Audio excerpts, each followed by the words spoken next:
Every movie genre always has that one defining movie that every time you think of that genre, that movie eventually comes up. And I'm no different. I always have certain genres where I always think about like the one movie that's like the golden standard of all of the other movies. And in today's video, that's really what I'm talking about.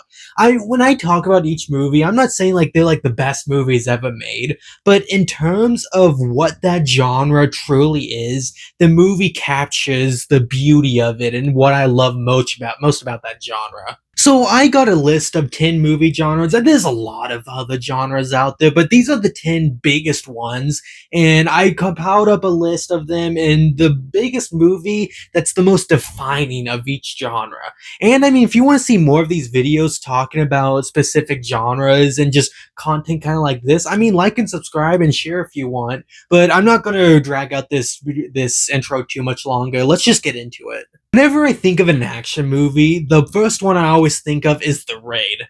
I think that is the perfect example of everything an action movie needs to be. What makes action so well is that it's a dance. It's a dance between performers or a bunch of performers, and whenever you get a movie like this is just a bunch of people just beautifully dancing with epic violence, with weapons and everything, and it's so entertaining because that's what an action movie should be. It's entertaining. It's entertaining watching these people fight, and fighting they do. The majority of this movie is basically just fight scenes, and it's a movie that more people need to watch. There needs to be more people to experience the Raid movies because there's something unlike anything else, like anything you'll ever experience. Moving on to adventure, it's not a typical adventure movie that you think of, but the longer I think about it, it really is the best kind of adventure movie, and that's Catch Me If You Can.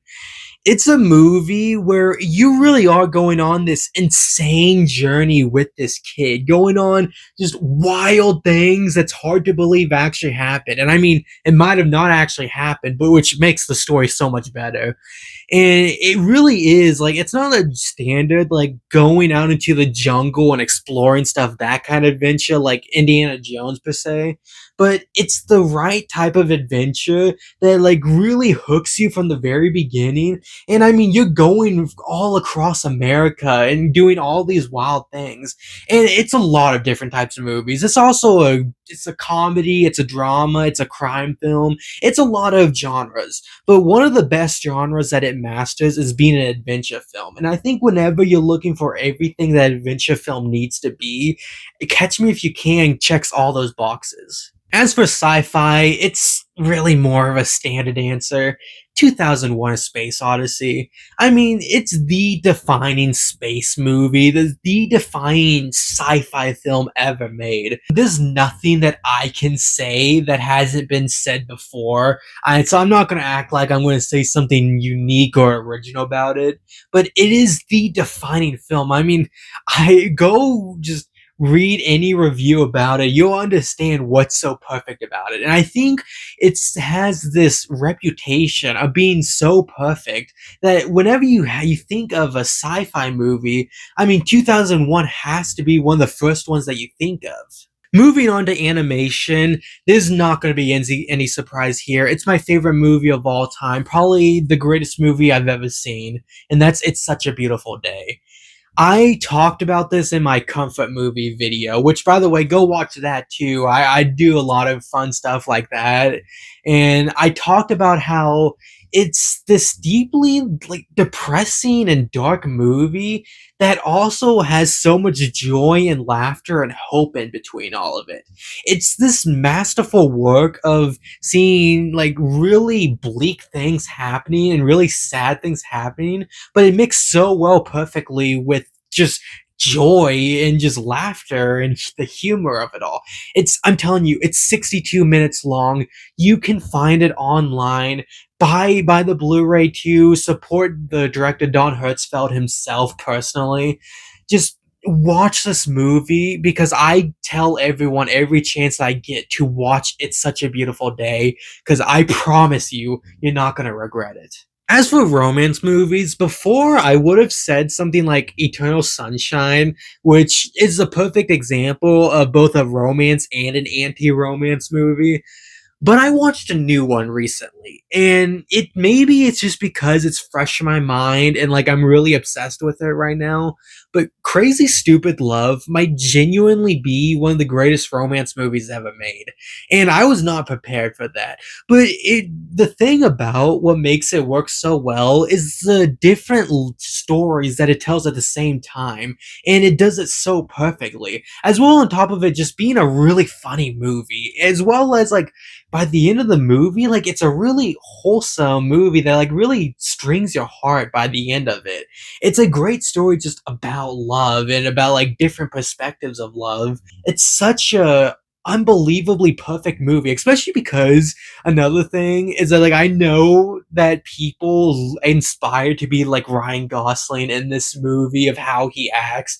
And it's funny because the more I realize it, nearly like all his most famous roles that he is made famous by guys who misunderstood the point of the character, which I just find hilarious. I struggled for a long time with comedy because there are two movies that I say is my all-time favorite comedy movies: Airplane and Spaceballs. However, the longer I think about it, the longer I have to realize that if I'm looking at just purely a comedy movie, not including sci-fi like Spaceballs, then really I have to go with Airplane.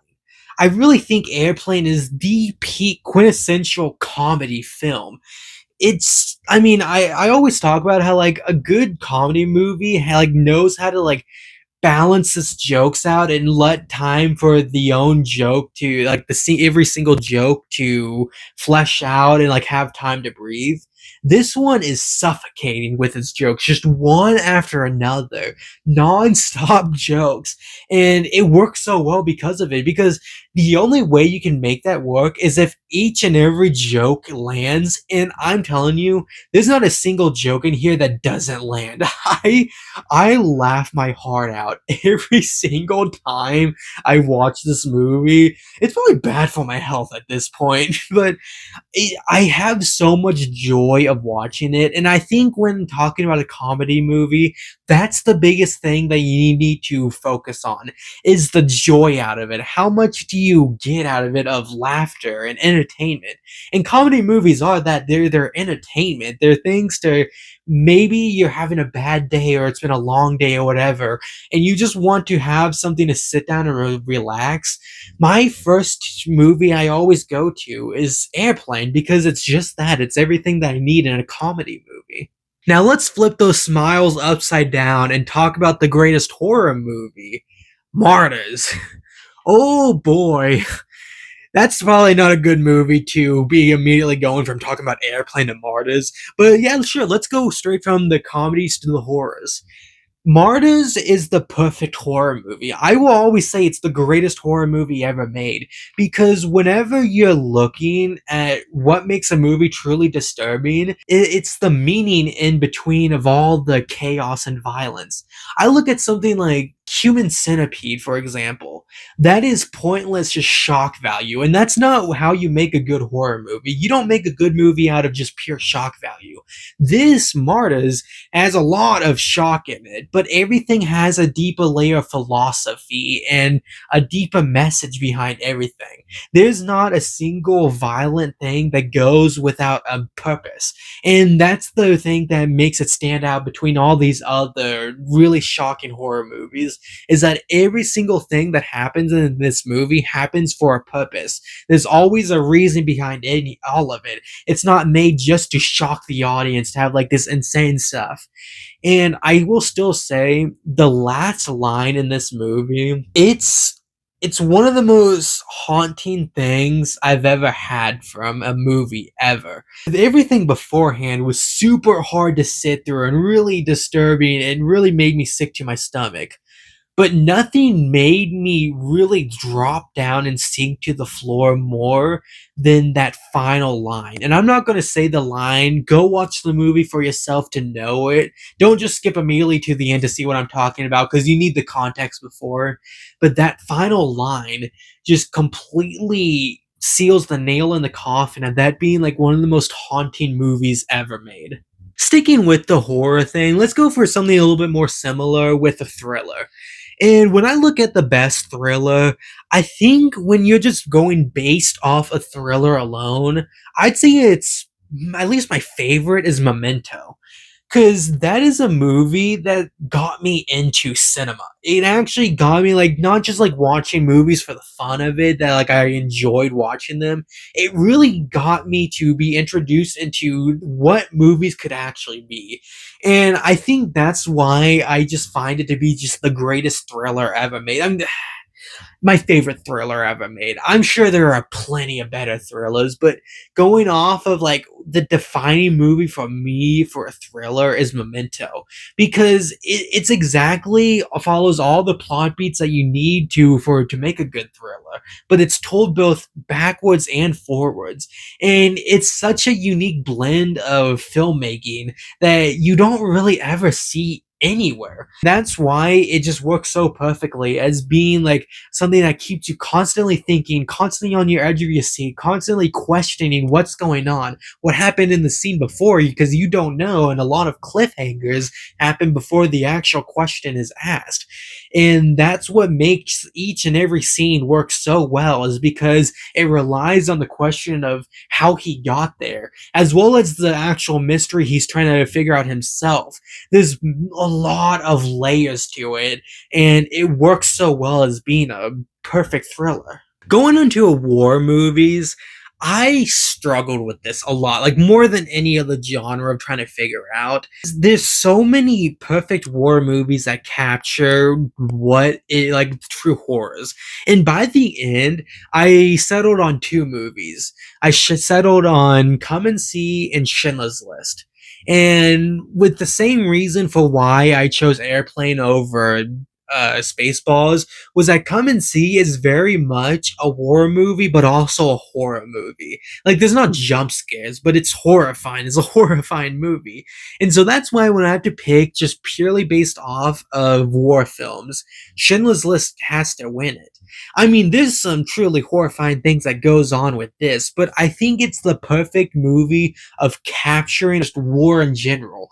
And the coolest thing about it, being a war film, is that it's not Saving Private Ryan where you're with these soldiers fighting through combat.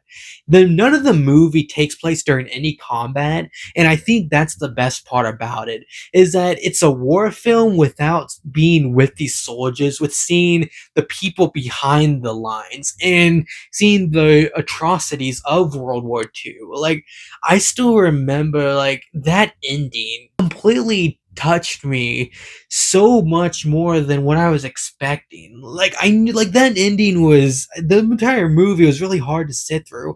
But man, it's such a gut punch with that ending. And I really think people don't remember how good Liam Neeson is as an actor just because he's done all these really bad action movies. But man, he's such a good actor. And every time I've only seen this movie once. I don't know if I can ever watch it again. But every time like I watch that scene in particular, or just little scenes throughout, if it pops up on YouTube and I watch it, it really reminds me, hey, like he really is a great actor. He just doesn't get a whole lot of roles like this. And every time I see that movie, it always reminds me like how good he actually is at his job. Finally, let's end with the classic genre, a Western. And I think this is most people's Western movie. I mean, there's a lot of people that will say other films, but for me, it's The Good, the Bad, and the Ugly. That movie is the defining film of what makes a Western a Western. And best part about the movie is that it's really a lot of short films all combined together. It's a lot of different situations that you go through, and eventually once you get past that situation, you find yourself in another one. And each situation is its own unique, interesting problem, and it builds off the last. And the ending is just what I'm just gonna say it, the greatest ending in film history in all of cinema is the good, the bad, and the ugly. That the final three-way duel is there will never be another movie that can match the epicness. And yeah, that's all I really have to say. Those are all of my favorite films from each genre. I mean, what do you think? I mean, what is your personal list? I'd love to hear your own list to see of what you think of it. And I mean, if you enjoyed the video, like, subscribe, share if you want. I mean, all the help really, I really appreciate everything. And that's really all I have to say. I mean, if you want to see more videos like this, I mean, comment down below your ideas for your the best blank of every genre. I have a lot of ideas that I want to start doing with this series, but tell me what you think. But that's really all I have to say. So it's movie talk. See ya.